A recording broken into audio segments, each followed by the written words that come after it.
We are on the play with Rug Delver. How good of a keep is this? With hands like this, it's always Serum Visions, probably lets you fix your mana. But is it a good hand if you get that done? And I'd say it is a good hand if I get that done. Shock Visions, hope to draw another land. If we don't, we probably slam Delver or potentially just go for Thought Scour. That probably depends on what the opponent is playing. Neither of these are lands, so I don't want them. We also have threats for days.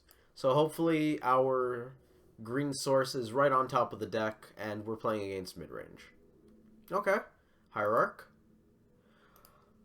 Forked Bolt was actually a really good draw because we can interact with that Hierarch, which will likely slow our opponent down enough that we can hopefully find that crucial second land. So let's do it. Second land on top of the deck. There it is. Boom. Goyf, Mana Leak, Delver plus Scour. That is a good question, Self. A very, very good question. So we've seen blue, no, not blue, green, white, and a Noble Hierarch. Could be a Bant deck. So we're looking at Bant Nightfall, Obzon Company, Bant Eldrazi, Devoted Druid Company. In pretty much all of these scenarios, I want Clock plus Disruption. Mana Leak is probably good if we expect our opponent to be on Bant Eldrazi.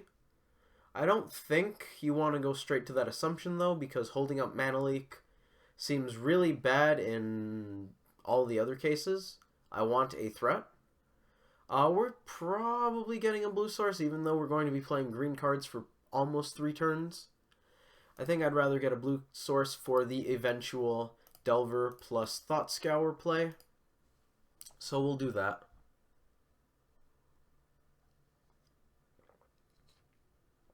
Our opponent took turn 2 off, which is fantastic.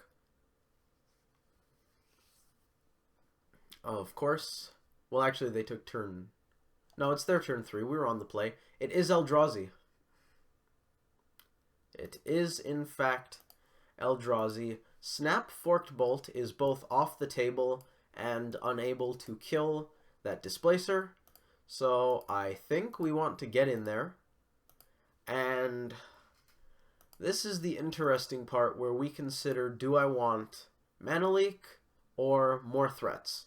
If I want more threats, it's Delver plus Thought Scour versus Goyf. Probably just Goyf because of this guy making Delver a lot worse. Although they don't have colorless mana yet, which is good. I kind of want to hold up Mana Leak because now that we know it's an Eldrazi deck, if I can leak a Smasher or a Thought Knot, we're in great shape. And if I can't, I can always Scour. So let's go to end step. We could even flash in Snapcaster Mage if, for whatever reason, that seems like a good idea. I can counter Noble Hierarch. I kind of want to counter Noble Hierarch because if they're playing Noble Hierarch, they probably want it to resolve. Mana Leak also gets a lot worse with Hierarch on the table. I think I'm going to do it.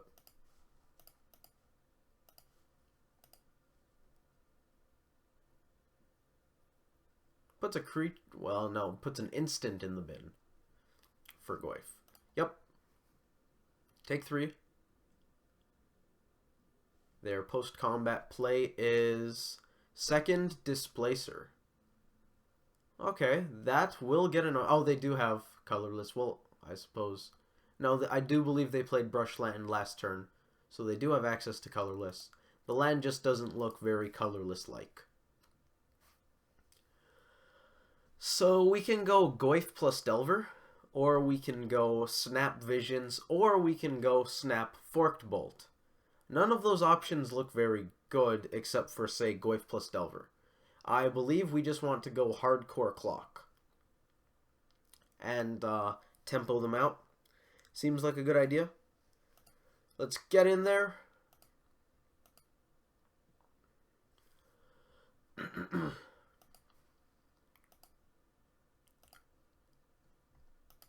I believe we'll just get a basic forest.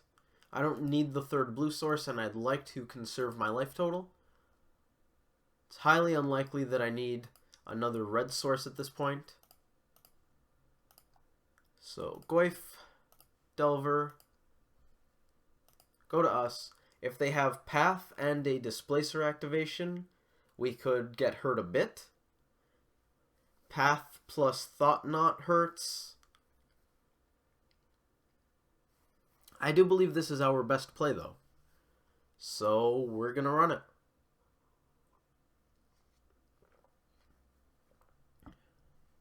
This game's also really showcasing the slow starts Bant Eldrazi can have. There's Path. What land do I want? Probably Island, because that's the only one in the deck.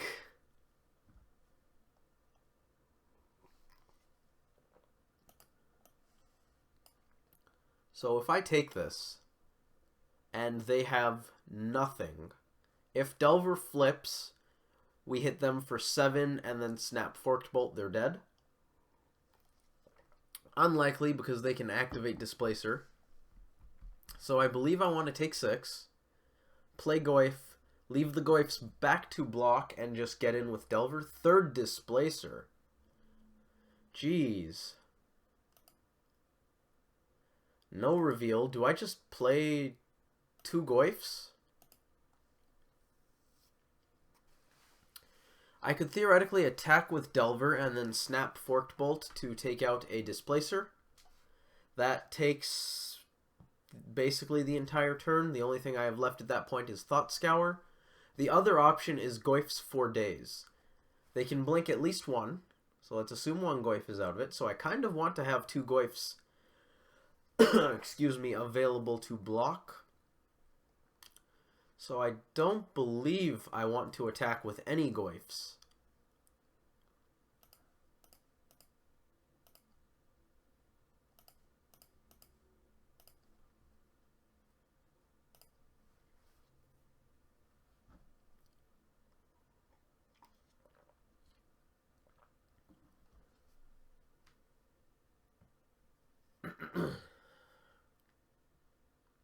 There's Thought Knot.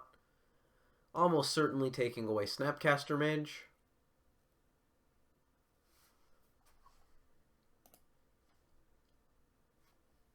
And that's probably just the turn. I don't think they attack their 3/3s into the 4/5s. Can we flip? I don't want to draw that. Oh, I don't have priority yet. No, thank you. Get rid of it, please. Did Delver scry us into something good?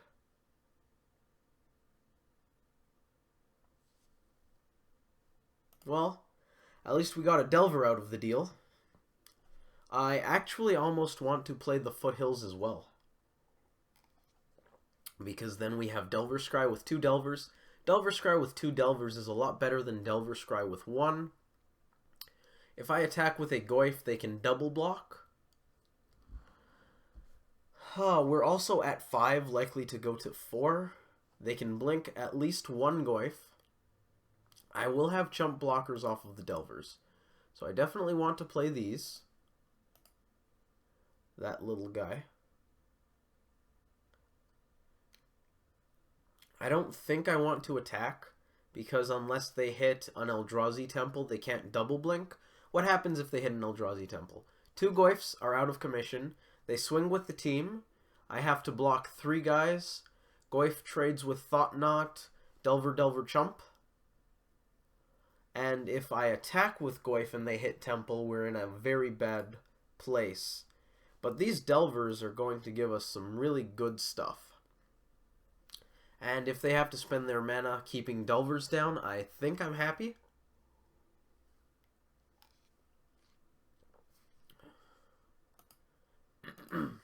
What do we got?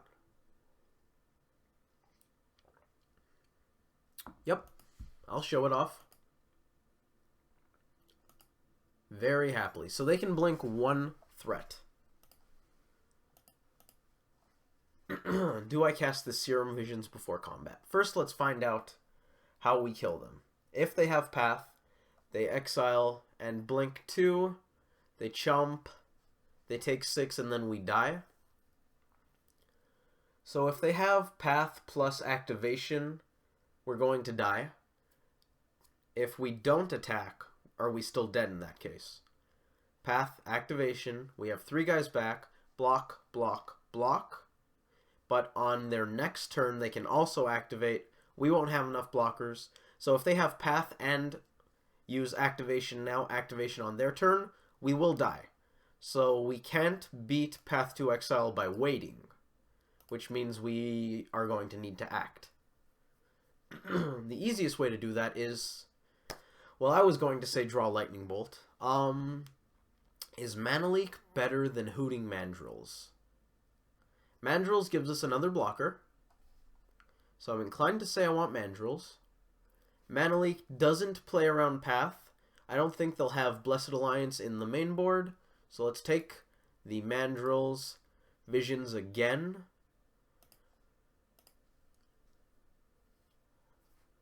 There's Bolt on top, so if I put both to the bottom, we would have been able to do that. We would have been able to go for the Bolt play. So if I attack with everything, are they going to die? If they don't have path, they will. If I don't attack with everything, I think I'm just going to attack with the aberrations. And then hold down the fort, wait for Bolt, and then kill? That sounds very good. That sounds like a very good,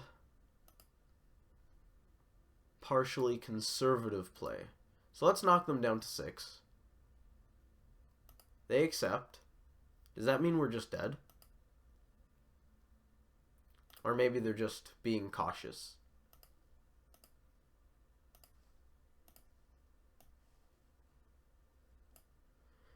Delve a bunch of stuff. End step. If they have path plus activation, I think we still die.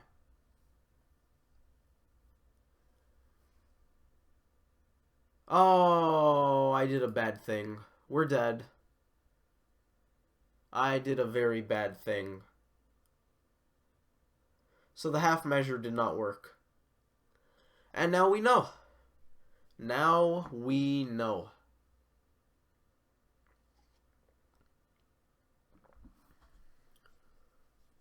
We gave them too much time to use their mana. Yup. Now we're gonna die. If we had swung with everything, they probably would have had to end up blocking. Undo that. We may as well block well now, even though we are dead. So we probably still had that game if I went for the all-out attack. Which means you bottom the Mandrills. So what I had to do was recognize that if we attacked with just the Delvers, even playing Mandrills, we would die on the crackback. And then we can think about our lines in a much better way. On to the post-board stuff. We cut probably 2 Mana Leaks. Don't want to play Cavern Roulette much. The 1 Mana Leak can stay because could still be good. And we're bringing in Blood Moons. I don't believe we want the Artifact Hate. Excuse me. So let's just move all of that stuff over. Pyroclasm could be good. It's a lot better when you see a bunch of Sky Spawners. I think the deck always plays Sky Spawner. I'm not sure. I want Mountain, Raising Curve, Path to Exile deck. Vapor Snag could be good. We'll take a look at it. I don't know about the Pyroclasms. What's bad? Probably a single Snapcaster Mage can go. A Traverse. I don't really want to play the long game. All the bolts are good. I might board out. Actually, all of these bolt effects are good. Forked Bolt is good against Mana Dorks. Pillar of Flame exiles, so it's good against Matter Reshaper. Tarfire is good for Delirium and Goyf. And Bolt does an extra point of damage. So every bolt effect has some sort of advantage. I think having all of those bolt effects makes Pyroclasm a lot worse. We can board out a Mandrills pretty comfortably. So Vapor Snag, Simic Charm, and Dismember all perform very similar functions. I think we board out a Spell Snare. A lot of non-blue cards changed hands. How bad is Shoal? 4, 8, 11, 12, 16. So for 1 CMC, it's really quite okay right now. So if I can maintain all of these 1 CMC blue spells, I will keep Shoal in. That seems very difficult though, because I don't want to cut any of these or any spells that aren't blue, so unfortunately Shoal is going to have to go. I either am cutting some number of Thought Scour, some number of Denial. I don't want to cut Dismember. Maybe Simic Charm, or you cut 2 Shoals and a smaller number of such things. I think this is good. Let's run it. Also good. Also good.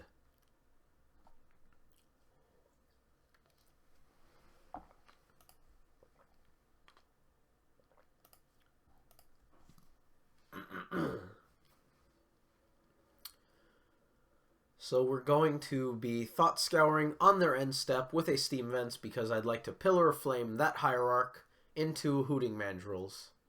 If we draw a fetch land, I may let them keep the Hierarch for a turn in favor of holding up Stubborn Denial.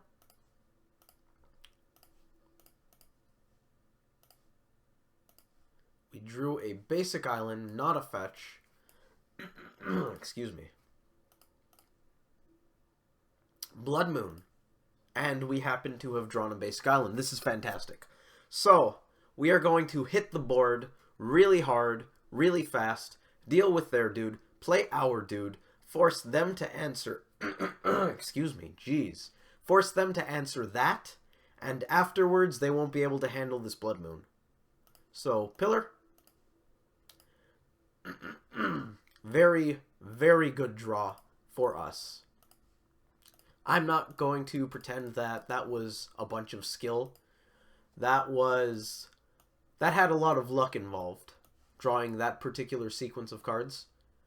I mean, I think we made the right plays going for the Thought Scour and then planning to take out... Oh, wow. It's a hate card race. That's so cool. We nuke their lands. They nuke our graveyard.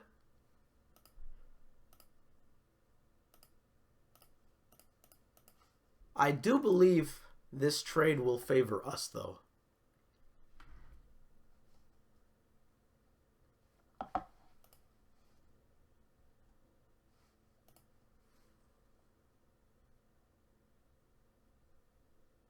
You can't play that. All right. I temporarily paused so that I could clear my throat and get some water because I figured that sounded pretty disgusting. Let's get in there. I'm not going to cast anything because I can just hold up Stubborn Denial. So if they draw basic planes, go for path, we counter it. Cool. And there's not much else they can do on that board. Bam! That was pretty sweet. They go for the board, we go for the board. They go for the hate card, we go for the hate card. Ours was stronger. Do we want to make any adjustments? We're on the draw again. Actually, were we on the draw the first time? I think we were on the play the first game. We're on the draw. That means we're going to slow down a bit. I don't think there are any adjustments I want to make. Maybe, if anything, we cut a Blood Moon, but Blood Moon is very good against them, as that game demonstrated. So, I think I run it back. If anything, I might cut a Lightning Bolt. For what, though? Another Scour, speed us up. No, I like it.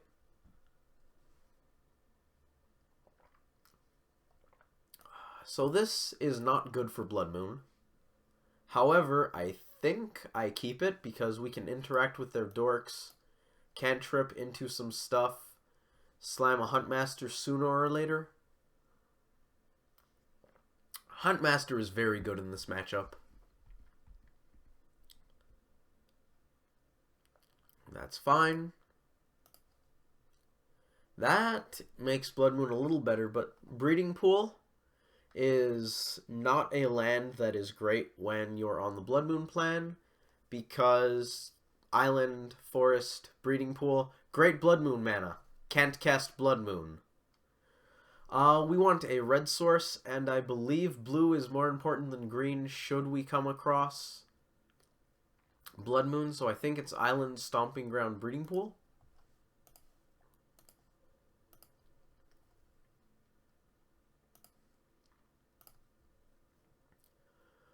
Do we Tarfire or Bolt? I guess we'll just Tarfire. Bolting there over Tarfire is a consideration if you want to have big Goyfs and active Delirium, but that's a lot more relevant when you have something to do that's better than casting Mandrills. So you would bolt the Hierarch instead of Tarfiring it, so that when you go to Delve, they apparently were low on lands and relying on that Hierarch, so that when you go to Delve, you delve away fewer card types. We actually have very good Blood Moon mana again. Probably Island Serum Visions. At the very least, we get to keep them on their Blood Moon toes. We also have turn 4 Huntmaster lined up. We'll hold up Lightning Bolt. Can't do anything else for the moment. Eldrazi Temple, that's probably a thought not. It's not. Wow, that's fantastic. I'm really happy. Second Lightning Bolt, not very great. Do I just get a basic forest? Probably. I think I'm just going to go for basic forest and cast Mandrills holding up everything. By everything, of course, I mean Thought Scour and Bolt. We're not likely to be very reliant on the graveyard this game.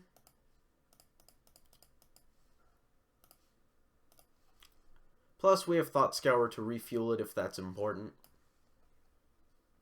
Oh, don't go to us. Do not skip straight to our turn. Oh boy. I would like to hold priority in some spots. That's a Path to Exile. I believe we just get the other island. We have no way of countering this. I can't scour into a shoal, pitch something. And I also cannot scour into a counter and then cast it, besides shoal, which I can't cast because I won't have blue cards. So Mandrills just goes away. Second Temple, that's scary. It's debatable. I should have gotten a second red source, but I guess second blue source is also pretty good. But then again, we have Breeding Pool in hand. There's Blood Moon.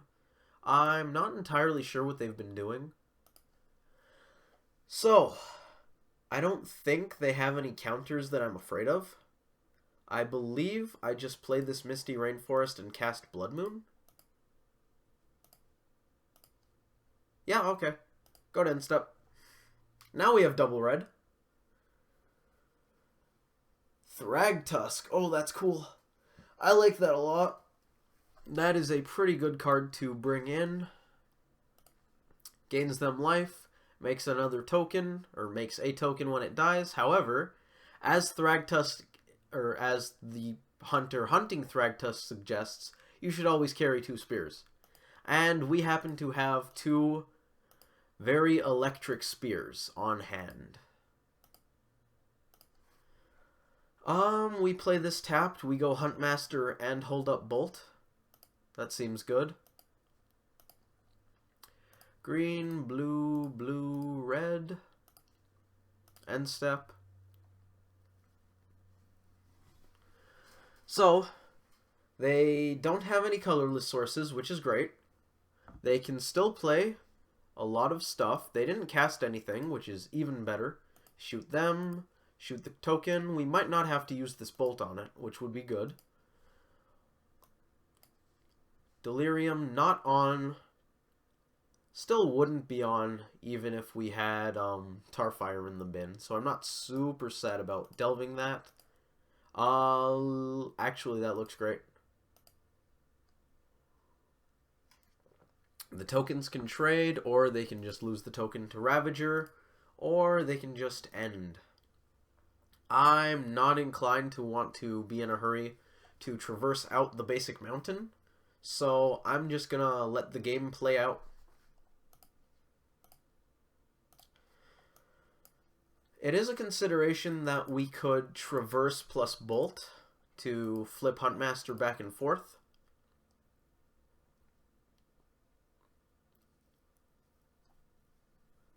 Don't know how much I want to do that, though.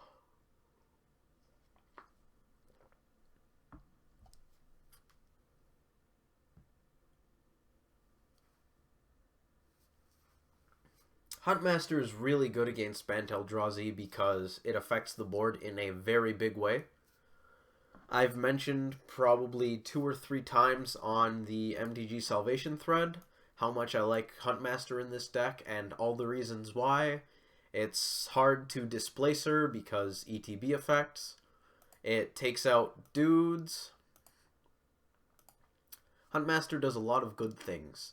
I believe we're just going to attack with both because we can Forked Bolt to finish off the token. And I will probably even Traverse afterwards. Why not? Let's get Transforming. Actually, is that good? We do that. Pay red. If we don't transform the Huntmaster, we have Lethal. If we do transform it, we do some good stuff, though, so let's do it. I'll get a mountain. Let's even play it. They know it. They know the mountain's there. Ravager transforms. It's daytime. Other good things Huntmaster does is make a bunch of bodies so you can chump block Big Eldrazi, besides Smasher because that has trample, for days. It shoots the opponent. It's really good against Path. It's good against Graveyard Hate. Huntmaster's great. Huntmaster didn't win this game. Blood Moon did. As good as Huntmaster is, Blood Moon shut them down in 2 consecutive games because of how greedy that mana base is. Blood Moon is really good here. Huntmaster basically didn't have to be Huntmaster that game. Huntmaster is a clock. Well, I mean, it's a clock that comes down on turn 4, but it is a clock. These are clocks. Well, I mean, Snapcaster's not a great clock, and Renegade also isn't superb, but we play clock.deck. That's why Blood Moon is good here. We turn off their mana, and then we kill them in a short number of turns so that they can't draw out of it.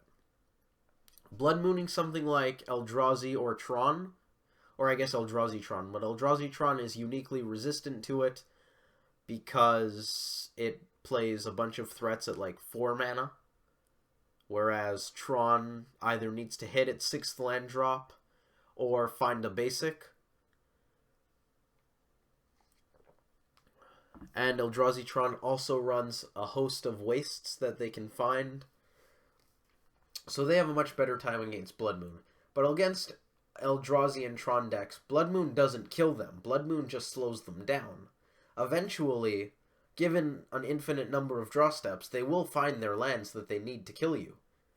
Fortunately, like I said, Clock.deck does a very good job of limiting the number of draw steps that you have. So, Blood Moon won the game. Huntmaster is very good in my opinion in the matchup, but Huntmaster's role there wasn't to be Huntmaster. When Huntmaster is Huntmaster, Huntmaster provides a bunch of card advantage and damage over time. That game, Huntmaster was just clock. So I wouldn't say Huntmaster was particularly great that game, although Huntmaster was really good that game. Huntmaster did what just about, excuse me, any of our clocks would have done in that scenario. Now, if they had Path to Exile and the tokens mattered, then it's a bit of a different story. But yeah, Blood Moon was good. Blood Moon plus Clock is what did it. There you go. I just wanted to talk about that for a moment. Thanks for watching. Hopefully you guys enjoyed that video, and hopefully I will see you in the next one.